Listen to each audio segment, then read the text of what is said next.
ಹೈದರಾಬಾದಲ್ಲಿ ಒಂದು doctor rape ಆಗುತ್ತೆ. ನಮ್ಮೆಲ್ಲರಲ್ಲಿ ಕಣ್ಣು ಕುಕ್ಕಿಸುವಂಥ ಒಂದು ಉದಾಹರಣೆ ಅಂತಂದರೆ ಪೊಲೀಸವರು ಎಷ್ಟು ನೀಚರಿದ್ದಾರೆ ಅನ್ನೋದಕ್ಕೆ ಈ ಹೈದರಾಬಾದಲ್ಲಿ ನಡೆದಂಥ ಈ ಹೈದರಾಬಾದ್ ರೀಸೆಂಟ್ ನಡೆದಿದ್ದು ಕೋಲ್ಕತ್ತಾ. ನಾನು ಹೇಳ್ತಿರೋದು 4 ವರ್ಷಗಳ ಹಿಂದೆ ಹೈದರಾಬಾದಲ್ಲಿ ಒಂದು 10:30 ರಾತ್ರಿನಲ್ಲಿ ಒಬ್ಬ ಒಂದು ಡಾಕ್ಟರ್ ರೇಪ್ ಆಗುತ್ತೆ. ರೇಪ್ ಆದಾಗ ತುಂಬ ದೊಡ್ಡ ಆಕ್ರೋಶ, ಯಾಕಂದರೆ ಒಂದು ಸಮುದಾಯಕ್ಕೆ ಸೇರಿದಂಥ ಹೆಣ್ಮಗಳು ತುಂಬ ಸ್ಟ್ರಾಂಗ್, ಪೊಲಿಟಿಕಲಿ ಸ್ಟ್ರಾಂಗ್, ನಾಯ್ಡು ಯಾರೋ ಅವರು. ಬೆಳಗ್ಗೆ ಅದು ತುಂಬ ದೊಡ್ಡ ನ್ಯೂಸ್ ಆಗುತ್ತೆ, ಇಡೀ ಇಂಡಿಯಾದಲ್ಲಿ ಅದು ಸುದ್ದಿ ಆಗುತ್ತೆ, ಒಬ್ಬ ಡಾಕ್ಟರ್ ರೇಪ್ ಆಗಿಬಿಟ್ಟಿದೆ ಅಂತ. ಇಮಿಡಿಯೇಟಾಗಿ ತುಂಬ ಒತ್ತಡ ಆಗುತ್ತೆ, 2 ದಿವಸ ಆದರೂ ಟ್ರ್ಯಾಕ್ಔಟ್ ಆಗಲ್ಲ. ಸಡನ್ನಾಗಿ ಪೊಲೀಸವರು 4 ಜನನ ಅರೆಸ್ಟ್ ಮಾಡ್ತಾರೆ. ಸೊ ನಾವೆಲ್ಲ ಅರೆಸ್ಟ್ ಆಯಿತು ಬಿಡಿ, ಹೆಂಗಿರು ಇಂಟ್ರಾಗೇಷನ್ ಮಾಡ್ತಾ ಅಂತಂದರೆ ಬೆಳಗ್ಗೆ ಅವ್ರ ಹೆಣಗಳು ಗಾಡಿನಲ್ಲಿ ಹಾಕ್ಕೊಂಬತ್ತಾರೆ. ಏನಕ್ಕೆ ಅಂತಂದರೆ ಮಾಜರ್ ಮಾಡೋಕ್ಕೆ ಸ್ಪಾಟ್ಗೆ ಹೋಗ್ಬೇಕಾದ್ರೆ ಓಡೋದ್ರು, ನಾವು ಶೂಟ್ ಮಾಡಿಬಿಟ್ರಿ ಅಂತ. ಸೊ ಇದು ವೆಟರ್ನರಿ ಡಾಕ್ಟ್ರು, ಇದು ಸುಪ್ರೀಂ ಕೋರ್ಟಲ್ಲಿ ಚಾಲೆಂಜ್ ಆಗುತ್ತೆ. ಸುಪ್ರೀಂ ಕೋರ್ಟಲ್ಲಿ ಚಾಲೆಂಜ್ ಆಗುತ್ತೆ. ಸುಪ್ರೀಂ ಕೋರ್ಟಲ್ಲಿ ಚಾಲೆಂಜ್ ಆಗೋದು ಗೊತ್ತಾಗುತ್ತೆ ಏನಂತಂದರೆ ಈ ಎನ್ಕೌಂಟ್ರೇ ಫೇಕು. ಅಂದರೆ ಈ ಸಮಾಜದಲ್ಲಿ ಇದ್ದಿರೋ ಬುಗಿಲನ್ನು ಮುಚ್ಚಾಕ್ಲಿಕ್ಕೆ ಯಾರೋ ಒಬ್ಬನ ಸಿಕ್ಕಿದವ್ರು 4 ಜನ ಎತ್ತಾಕೊಂಬಂದು ಅವ್ರನ್ನೇ ರೇಪಿಸ್ಟ್ ಅಂತ ಕವರ್ ಹಾಕಿ ಪೊಲೀಸರು, ಹೈದರಾಬಾದ್ ಪೊಲೀಸರು ಅವ್ರನ್ನೇ ಎನ್ಕೌಂಟ್ರ್ ಮಾಡೋಕ್ಕಿರ್ತಾರೆ.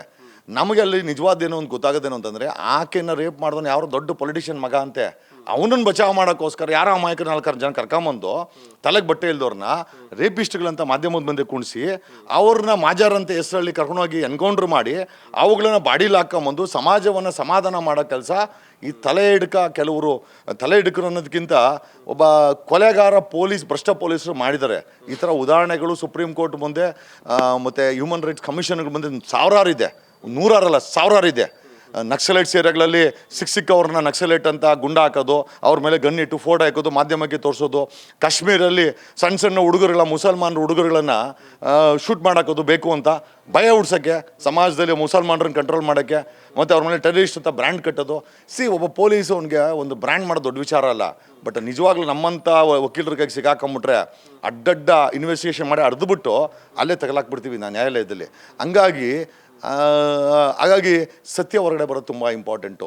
ಕಾನ್ಸ್ಪಿರಸಿ ಯಾರು ಬೇಕಾದ್ರೆ ಮಾಡ್ತಾರೆ. ಒಬ್ಬ ಮುನಿ 8ನೇ ಕ್ಲಾಸ್ ಓದಿರೋ ಮುನಿ ಮಾಡಬಲ್ಲ ಅಂತಂದರೆ ಒಬ್ಬ IPS ಒಬ್ಬ ಸೀಸನ್ಡ್ ಇನ್ಸ್ಪೆಕ್ಟ್ರು ಫಿಕ್ಸ್ ಮಾಡಬೇಕು ಅಂದರೆ ಎಷ್ಟು ದೊಡ್ಡ ಕಾನ್ಸ್ಪಿರಸಿ ಮಾಡ್ಬೋದು, ನೀವೇ ಯೋಚನೆ ಮಾಡಿ.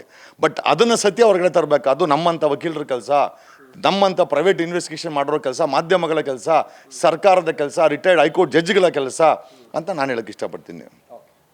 ಸೊ ಕೇಳಿದ್ರಲ್ಲ, ಸೊ ಇದಿಷ್ಟು ವಕೀಲರು ಹಾಗೂ ಸಾಮಾಜಿಕ ಹೋರಾಟಗಾರರಾದಂಥ ಜಗದೀಶ್ ಅವರು ಹೇಳ್ತಾ ಇರುವಂಥದ್ದು.